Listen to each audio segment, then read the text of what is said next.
और टीआरएस का तो 36 का आंकड़ा है, ये हम सब जानते हैं। लेकिन टीआरएस बीजेपी के साथ साथ पीएम मोदी को किसी भी मौके पर घेरने में बिल्कुल नहीं चूकती है, ये भी हम जानते हैं। लेकिन पीएम मोदी को एयरपोर्ट पर रिसीव करने की बात हर बार हमें याद आ जाती है, क्योंकि जैसे ही तेलंगाना का नाम आता है तो टीआरएस का नाम आना लाजमी है।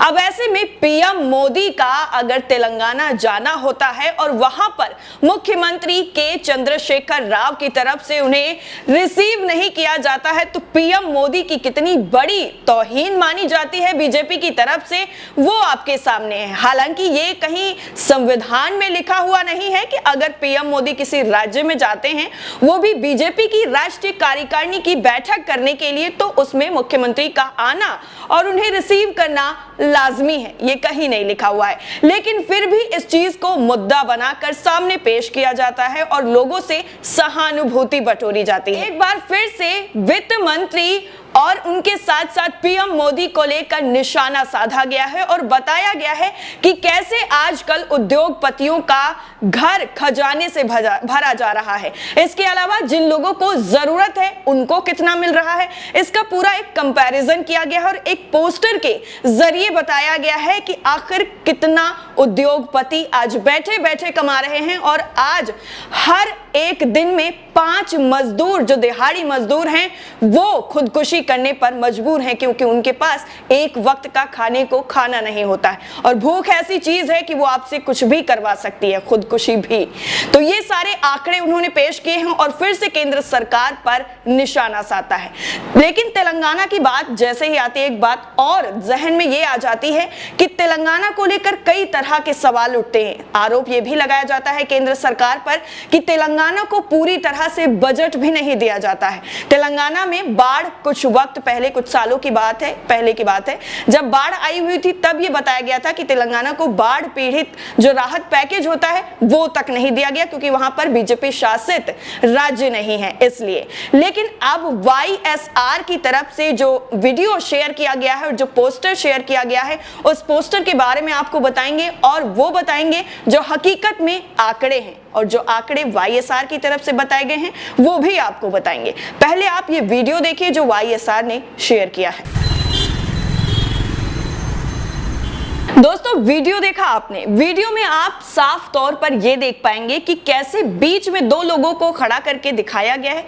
हालांकि ये जो रचनात्मक चीज है, इससे वास्तविकता जो दिखाई गई है वो आप समझ जाएंगे, लेकिन ये है एकदम काल्पनिक चीज। इसमें दूसरी तरफ 2019 और 22 का एक पोस्टर शेयर किया गया है और ऊपर मोदी जी की तस्वीर लगी हुई है।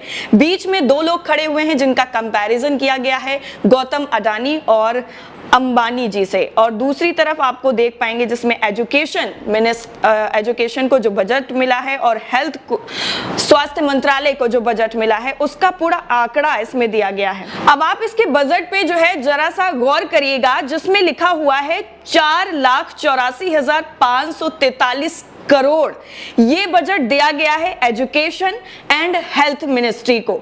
और इसके साथ जो corporate loan waived of 6,21,020 crore, यानी जितना एजुकेशन और हेल्थ मिनिस्ट्री को दोनों को मिलाकर बजट दिया गया है उससे ज्यादा का जो बजट है वो कॉर्पोरेट लोन को दिया गया है, यानी गौतम अडानी को और उसके साथ साथ अंबानी जी को दिया गया है।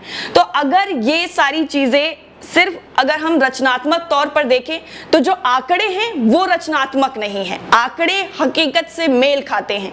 क्योंकि अभी कुछ दिन पहले ये खबर आई थी कि गौतम अडानी पर कर्ज उनकी जितनी इनकम है उससे डबल है। अब ऐसे में उन्होंने एक और अर्जी लगाई है कि उन्हें और ज्यादा लोन दिया जाए। तो अगर अडानी बाई चांस वो देश छोड़कर चले जाते हैं या फिर कर्ज नहीं चुकाते हैं तो देश की ऐसी हालत हो जाएगी जिसकी कल्पना आज तक किसी ने नहीं की है। यानी लोन पर लोन दिया जाता है, लेकिन एजुकेशन की जहां बात आती है, स्वास्थ्य मंत्रालय की जहां पर बात आती है, वहां के आंकड़ों पर अगर आप गौर करेंगे तो ये समझ पाएंगे कि आखिर किस तरह का भेदभाव इसमें किया गया है। हम अपनी तरफ से नहीं, एक एक आंकड़ा जो है वो आपको बताएंगे। ये आंकड़ा था वाईएसआर ने जो शेयर किया है, लेकिन हकीकत हकीकत में जो आंकड़ा है वो आपको बताते हैं। दरअसल ये पूरा जो आंकड़ा है वो कुछ दिन पहले का ही है, ज्यादा पुराना नहीं है। और कोरोना काल के बाद जिस तरीके से नौकरियां गई, रोजगार छिन गए और अलग अलग तरीके से लोगों को परेशानियां झेलनी पड़ी, ऐसे में जब पूरा ये बजट सामने आया है उसमें लोगों को जो उम्मीदें थी वो उनकी पूरी नहीं हुई। और मोदी सरकार का जो दूसरा बजट था उसमें लोगों की जो खुशी का ख्याल रखना चाहिए था वो भी नहीं रखा गया। वित्त मंत्री निर्मला सीतारमण का जैसे ही जिक्र आता है तो वो फिर से वीडियो याद आ जाता है कि हम तो प्याज लहसुन नहीं खाते हैं तो हमें कोई फर्क नहीं पड़ता है। निर्मला सीतारमण की तरफ से ही ये बजट पेश किया गया था। उन्होंने इस बजट में कहा था कि 25 साल की बुनियाद है इस बजट में, और यह भी कहा था कि इस साल भारत की अर्थव्यवस्था में 9.2% से भी ज्यादा ग्रोथ होने का अनुमान है, जो दुनिया की सभी बड़ी अर्थव्यवस्थाओं में सबसे ऊपर का माना जा रहा है। आंकड़े ये बताते हैं कि कोरोना महामारी की वजह से अर्थव्यवस्था को बहुत तगड़ा झटका लगा था।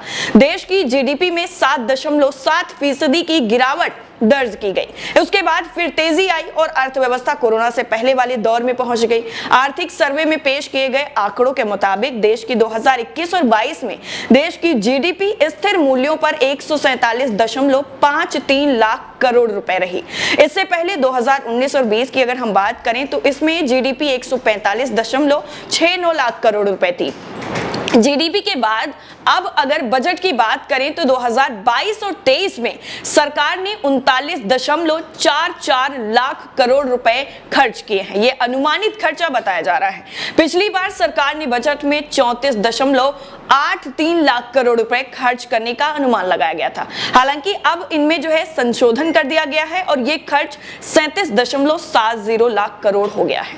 कोरोना महामारी के चलते सरकार के खर्च में भारी बढ़ोतरी हुई है। तो बता दें, वित्त मंत्री निर्मला सीतारमण के पिटारे से इस बार जो रक्षा मंत्रालय के लिए बजट निकला था वो था 5.25 लाख करोड़ रुपए।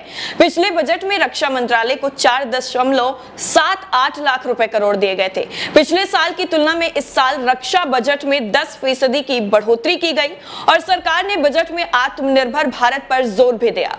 निर्मला सीतारमण ने यह ऐलान किया कि बजट का 68% हिस्सा घरेलू उद्योग से खरीद के लिए रखा गया है, यानी इस पैसे से देश की ही रक्षा कंपनियों से हथियार खरीदे जाएंगे। शिक्षा क्षेत्र की अगर हम बात करें तो इस बार सरकार की ओर से कई घोषणाएं की गई। डिजिटल एजुकेशन को बढ़ावा देने पर जोर दिया गया। वित्त मंत्री निर्मला सीतारमण ने ऐलान किया कि कोरोना के चलते हुए पढ़ाई में नुकसान की भरपाई के लिए प्रधानमंत्री ई विद्या स्कीम के तहत फ्री चैनल 12 से बढ़ाकर 200 किए जाएंगे। सभी राज्यों में रीजनल भाषाओं में कक्षा 1 से 12 तक के लिए 200 फ्री टीवी चैनल से पढ़ाई होगी। शिक्षा मंत्रालय का बजट इस बार 1 लाख करोड़ रुपए के पार पहुंच गया।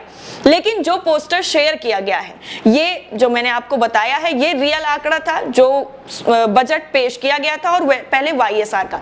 तो अगर इसका कंपैरिजन किया जाए तो इसमें आंकड़े बिल्कुल मेल खाते हैं।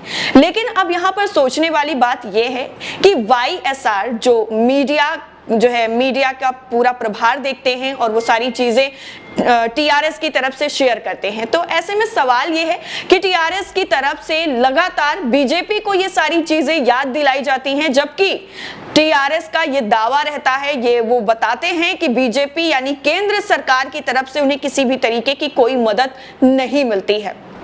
अभी कुछ दिन पहले ही की बात है जब पीएम मोदी राष्ट्रीय कार्यकारिणी की बैठक करने के लिए आए हुए थे, जब प्लेन से रिसीव करने के लिए नहीं गए थे केसीआर, उसके बाद वहां पर पोस्टर भी लगे थे जिसमें मनी हीस्ट नाम का जो एक मूवी है उसके आधार पर पोस्टर लगाए गए थे और पोस्टर में लिखा गया था कि हमने तो सिर्फ बैंक लूटा है और हम बैंक लूटते हैं, लेकिन मोदी जी आपने तो पूरा देश लूट लिया है। इस तरीके के उसमें शब्द लिखे गए थे, जिसके बाद काफी ज्यादा बवाल हुआ था और मोदी जी को जब देश का लुटेरा बता दिया गया तो उसके बाद बीजेपी पूरी तरीके से बौखला गई थी और टीआरएस को लेकर अलग अलग तरीके के दावे करने लगे कि ये लोग देश विरोधी हैं, ये लोग बीजेपी विरोधी हैं, इसलिए बीजेपी के खिलाफ इस तरह से बोलते रहते हैं और पीएम मोदी को लेकर इस तरह से करते रहते हैं। लेकिन जब बाद में ये चीज सामने आई तो पोस्टर लगाने वाले ने ये कहा कि हमने पीएम मोदी की बात नहीं की थी, हमने मोदी की बात की थी, यानी जो मोदी कर्जा लेकर, हमारे देश का पैसा लेकर बाहर भाग गए हैं।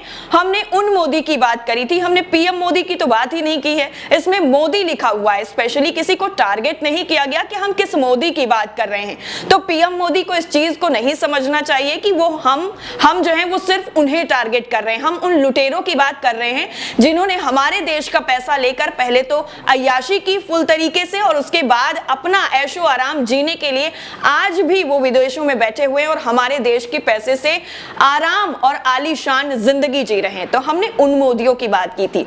मतलब टीआरएस हमेशा से ही मुखर होकर अपनी सारी बातें रख भी देता है और उसके बाद वो किस तरह से अपना बचाव करते हैं वो भी सबके सामने है। लेकिन ये जो पोस्टर लगाया गया है वो इस बार मजाक के तौर पर नहीं, बल्कि सीधे सीधे और साफ आंकड़ों को लेकर लगाया गया है और बताया गया है कि एजुकेशन और हेल्थ मिनिस्ट्री का जो हाल है उसके मुकाबले अगर मोदी जी के मित्रों की बात कर लें तो उनके पास और ज्यादा चीजें होती जा रही हैं। और अडानी, जो गौतम अडानी है, उनका जो रुतबा है अमीरी में वो और ज्यादा बढ़ता जा रहा है, लेकिन गरीब और गरीब होता जा रहा है। इस पर भी मोदी जी को सोचने की जरूरत है। और जो फोटो जीवी हैं, जो वाईएसआर ने ट्वीट किया है उसमें लिखा है, जो फोटो जीवी निर्मला सीतारमण जी हैं, इस पर क्या जवाब देंगी, ये भी एक सवाल है। लेकिन अब इस पर जवाब क्या दिया जाएगा वो देखने वाली बात रहेगी।